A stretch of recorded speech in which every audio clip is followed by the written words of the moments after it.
That snaps for losers, man. I don't get involved in that stuff, but Angel Rashad Milligan rolling out. That's a good question. Brandon, We you want one can't, quick question? we can't ask Rashad questions. Okay, Rashad. Now, so what y'all been waiting for, man? What I put on the first thing on the title, we got the 2026 WNBA Big Board. Way too early from Bets to Miles. This is from Michael Vopel of ESPN. Shout out to the Hall of Fame writer. And yeah, the 2025 draft is in the books and started next month. Oh, Joel sent this to me, by the way, earlier today. And he was just because we've been having a conversation about Azzi and Flau'jae, Azzi versus Flau'jae. So shout out to Joel. Yeah. Starting next month, we'll find out how those players adapt to the league, but it's not too early. It is too early. But we'll go with this anyway. It's not too early to examine next season's college senior class to see who might be in the mix to be selected in the first round of the 2026 draft. In the past 4 drafts, number 1 pick seems certain throughout the women's college basketball season. Guard Ryan Howard, forward center Leah Boston, Caitlin Clark, and Paige Beckers. The Atlanta Dreams, Howard, and Indiana Fever's Boston and Clark were selected as WNBA Rookie of the Year. In honor, Becker is favored to win this season. For 2026, a center is projected to go number 1, but some top-notch guards will be in the mix too. For this list, we're ranking only the players who would be designated as seniors or grad students for the 2025-2026 season. The draft, as always, could include overseas players and draft-eligible juniors. For the WNBA, which grows to 13 teams this season with the expansion of the Golden State Valkyries, will expand to 15 teams in 2026 as Toronto and Portland join the league as well. Here's a look at the top 15 college prospects. First of all, what a time to be a college senior, bro. Not only do you get the new CBA and things of that sort, you also get 15 teams. Crazy. So it's like kids just have a better chance to make a team now. But I do still want to see the rosters be expanded to 15 from 12. Like, I think that's just more fair as well. Here we go. So you can play for the team and make the team that you got drafted by. Doesn't that make sense? Harmony Turner, stay in shape. Deja Kelly, all the rookies. Breezy Hall, y'all make sure y'all stay in shape for sure. Regardless of what happens in this preseason, stay in shape. Because expansion to 15 teams next is going to be a lot of spots. So come on, take them up. Number 1, Lauren Betts. We had this talk because y'all know I kind of dubbed Flau'jae as number 1 for the longest since last summer. Talked to her about it herself on the carpet. Ow, that's a flex. But yeah. So we had people saying no, it's gonna be Lauren next year. It's gonna be Lauren next year. We'll see what happens senior year, but right now Lauren is number 1. She's had a great career so far, living up to her number 1 out of high school kind of expectations and things of that sort. You got a couple number 1s, Azzi and Lauren. They were both number 1 in their class coming out of high school. And last year was her best season at UCLA. And she really came along and became a first-team All-American. So shout out to Lauren Betts. It was a bit of some rough moments in that tournament, but also some highs, and things of that sort. So shout out to Lauren Betts, number 1 is right now. Number 2. Ooh, okay. I just seen number 3 for the first. Okay. Number 2 is Azzi Fudd. Okay. All right. So Azzi Fudd, no surprises here. Azzi, number 1 player coming out of high school of her class, a sniper, quick release, but she can also play the game. Just all around. She's not just a catch and shoot shooter. She was just playing her role within the UConn offense with Paige Beckers and, then Tara Strong. But Azzi can run point if she wants to. She can pass the ball. She can bring the ball up. She has a high basketball IQ. She moves well off the ball. You guys seen, like I said, her role as an off ball, scorer and things of that sort. And, as a role player, catch and shoot player, all of those things. So, yeah, I think Azzi just kind of has all of the tools to do what she needs to do. And, yeah, no complaints here when it comes to Azzi Fudd. Number 3, Olivia Miles. Oh, okay. All right. Okay. Olivia Miles, number 3. All right. I like Olivia Miles. She would have been the number 2 pick this year to Seattle. She stayed in the draft. I'm watching, though. Okay. Number 4, Tanaya Latson. Tanaya Latson, leading scorer in the league. In the country, in the nation. Again, she's just had a sensational career. down with Florida State, and now she gets that national spotlight or national spot. She already had the national spotlight at a big school like Florida State, but now she gets like the mainstream spotlight with one of the premier teams that everybody watches, South Carolina. And we'll see what she does next season in Columbia, reunited with our high school backcourt mate, Raven Johnson, Hollywood Crockpot Johnson. Now, with all that being said, respectfully, Flau'jae better. Flau'jae better. Let's debate about it. Come on, man. Flau'jae really one of the ones, and I'm tired of people disrespecting Flau'jae just because she raps. Y'all discrediting Flau'jae just because. What you saying? We talk, it ain't last a week, but you liking my story, you gassing me? Are you gonna rap or be an athlete if I'm still doing both? Come on, man. What is we talk? I gotta pop it. Shout out to Flau'jae, man.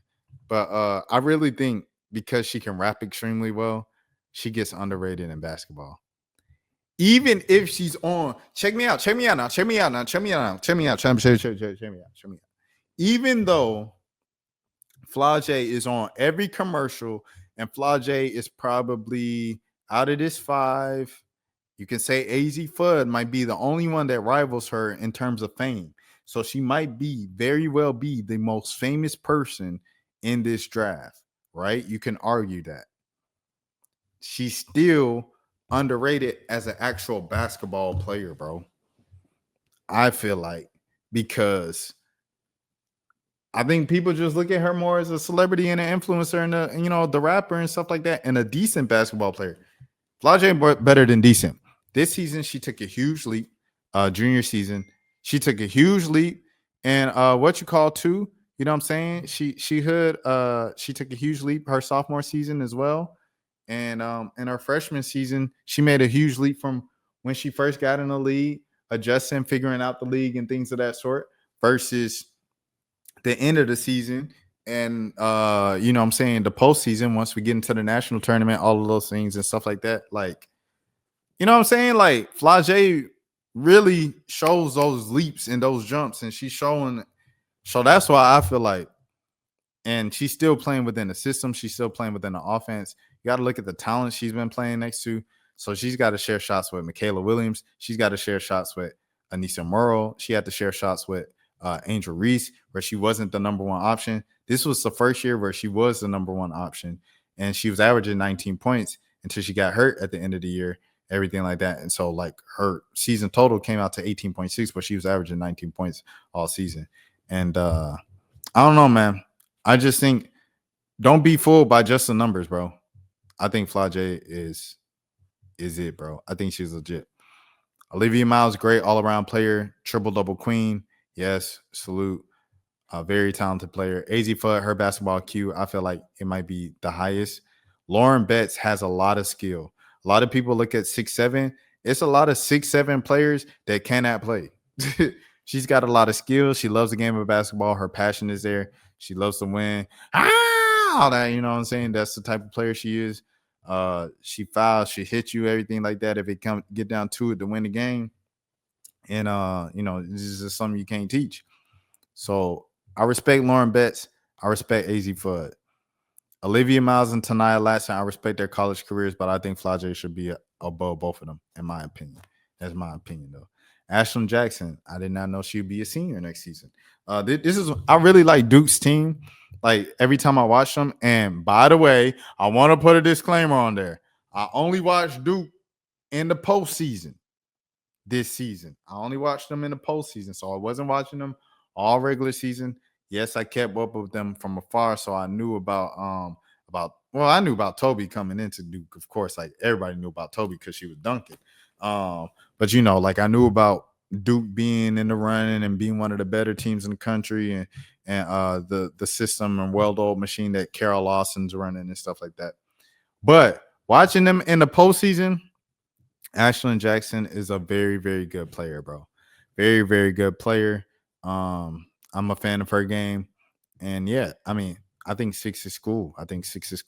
She's one of them, like, you know what I'm saying, wing players. Like, everybody can use a wing player that can, give you solid defense, can play any type of role, can fit anywhere. It's kind of like old girl that went number 3 from Notre Dame, Sonia Citron, my dog. Y'all know Sonia Citron. I've been a fan of her since dang high school when they was on Team USA. I was reacting to them back then. I was like, I really like her. She a dog, this and that. They're like, yeah, Sonya Citron, she's really good. She played a role at Notre Dame. So me looking at that, I was like, she number 3 pick. Like she was the number 3 option on her own team. But Sonya, like, I mean, people just like people who know their roles and can play roles well and can show it. And I think all of these players so far have shown that. Flau'jae, she was a role player. She was a role player freshman year. She was the number 2 option, you know what I'm saying, offensively speaking, her sophomore season. And then she became the number 1 option this season. Every single task she's had, she's done it. Tanaya Latson at Florida State, she had to be the scorer. So what did she do? She became the nation's leading scorer. Multiple times, everything like that. Hit a big shot, double pump at the buzzer, along the baseline at UNC Chapel Hill. You know what I'm saying?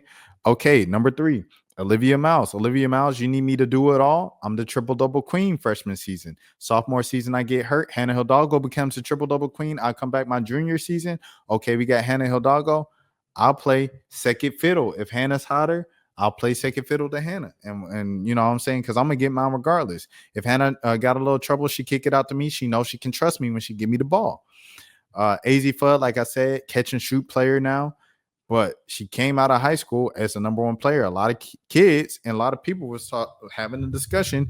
Is Azzi Fudd better than Paige Beckers coming out of high school? So Gatorade player of the year, everything like that. She can handle the ball, bring the ball up. She can run point if she wants to. She has that type of IQ, but she just also happens to be a very lethal and masterful player in her position of being a catch and shoot shooting guard. So, yeah, there's that. And then Lauren Betts, of course, rim protector, rebounder, scorer when they need scoring and stuff like that. She's done it all for UCLA, especially this past season. So, there you have it. All these players are really good at playing their role, and that's what Ashlin Jackson is as well. Overall, I'm not even going to hold you. I think this 5 and 6 is a stronger 5 and 6 than this year's. In respect to this year's class and stuff like that. This is y'all moment. So this is Cody right here from Ohio State, now at Ole Miss with Coach Yo. She's just, one of those talented, consistent players. She's been that way in the Big Ten and things like that with Ohio State for the past couple of years. Just always been consistent, been always one of the better players in our conference. Fiery, you guys know the memes of, the barking in the lines and flipping off the Iowa. And, you guys seen all the memes and stuff like that with her. And in the post game, if they lose, how'd you feel about the game? Bad. What did you think I got to do better? What did you feel about this? I don't know. You know what I'm saying? So y'all know the attitude that that fire. I say, okay. Watch your words now. You got to watch your words when you speak about particularly black women now.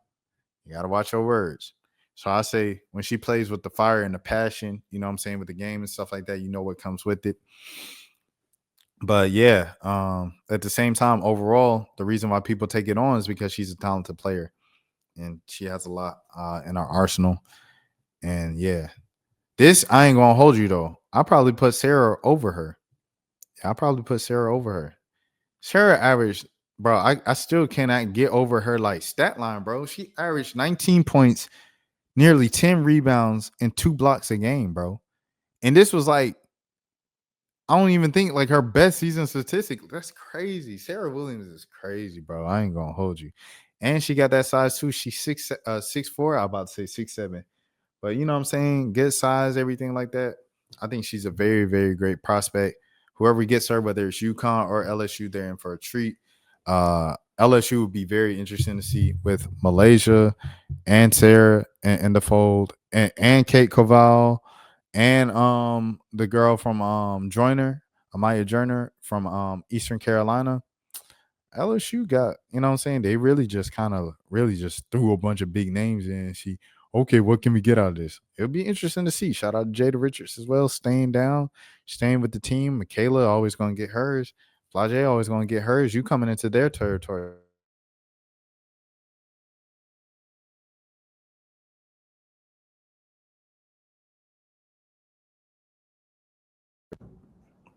Give me a second, y'all. Let me get this mic right. I'm the MVP like I'm Curry or LeBron. James Harden, how I'm traveling for fun. 2 dunk souls, but I never did a dunk. Gianna, I've heard of her. I've heard of her before. So she's still in the portal. She was at Utah last season. I've heard of her before. That's literally it. I've just heard of her before, but so I'm not even gonna give you a whole rundown. I'm not gonna give rundowns on people I ain't watched, follow, everything like that. Nah, I ain't doing that. Because you will get exposed by the guy. Yeah, you don't know what you're talking about. I don't right here. But I have heard, I've seen the name and stuff like that. I do know who she is. Chloe Kitts. Shout out to Chloe Kitts, bro. Just a good stretch, bro. So many times it seems like where South Carolina had nothing going, they just give it to Chloe. She was just so dependable every single time, bro. I'm not gonna hold you. She was an early enrollee, started early, like a spring semester, one of those years, like coming out of high school and just started playing that season.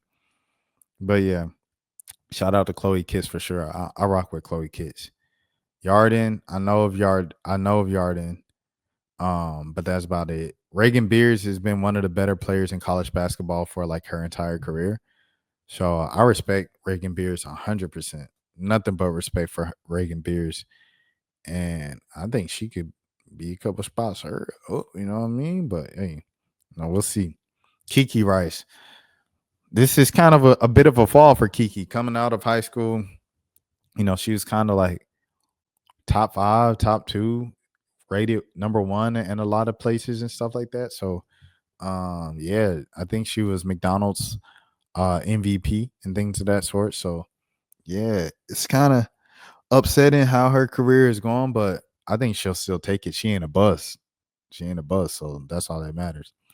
Rory Harmon, shout out to Rory Harmon. I hope she can make her roster next season. I have no doubt that she'll get drafted. I just hope she can make a roster because you know how they kind of do our short queens and things of that sort. Shout out Rory Harmon, by the way, friend of the channel. If you know, you know. And then Medea Okot, that's the newest transfer in for South Carolina. I believe she came from Ole Miss, the center, things of that sort. Oh, she played Mississippi State. This is the second straight day I've said, didn't she come from Ole Miss? She came from Mississippi State. Don't get me in the sip. But yeah. You see here, very decent numbers, average nearly a double-double. So, yeah, SEC girly going to a larger SEC stage. We'll see what happens. Medina, Yarden, and Gianna are the 3 players that I'm least familiar with. So, that's just the transparency. And, yes, but I will do my homework and my Googles and all of the things between now and this point next year and things of that sort. So yeah. There's that. What's next? That's for losers, man. I don't get involved in that stuff, but And Rashad Milligan rolling out. That's a good question. We can't ask Rashad questions. Hey, Rashad.